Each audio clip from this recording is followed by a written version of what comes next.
Beverly Carroll tonight talked about one of the basic competency is respect, to show respect to the other person. Corollary to that is to invite.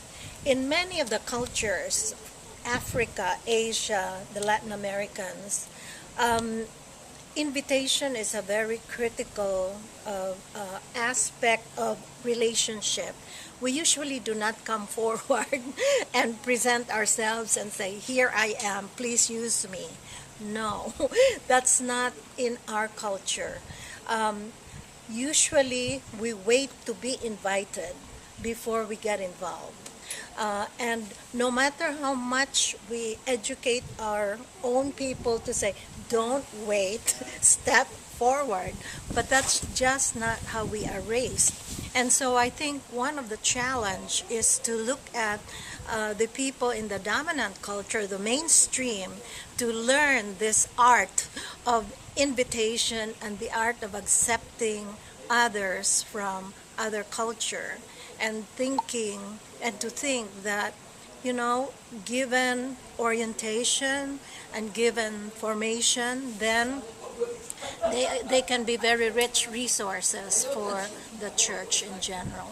So to me, that's a challenge. It's a two-way process. Those of us who are new, we have to learn how to be church, and we have to learn to step forward as lay ministers. But for those who are already here, the rooted communities, they have to learn to invite, and they have to learn to respect the gifts of those who are newcomers.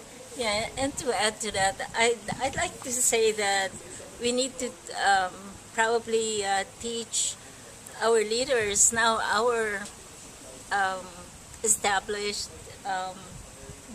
leaders, to be mentors for these newcomers.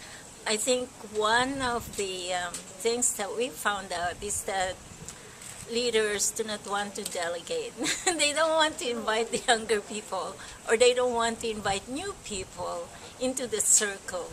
We still haven't found out why.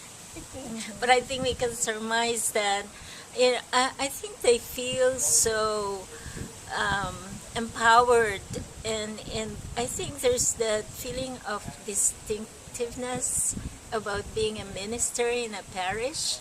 And I think if that's going to be shared in a generous way, respectful way with the others, then it's through community, it's through communion that we keep inviting leaders to become ministers, to get involved in the church. So again, it's that welcoming. How do we welcome others into the fold? You can.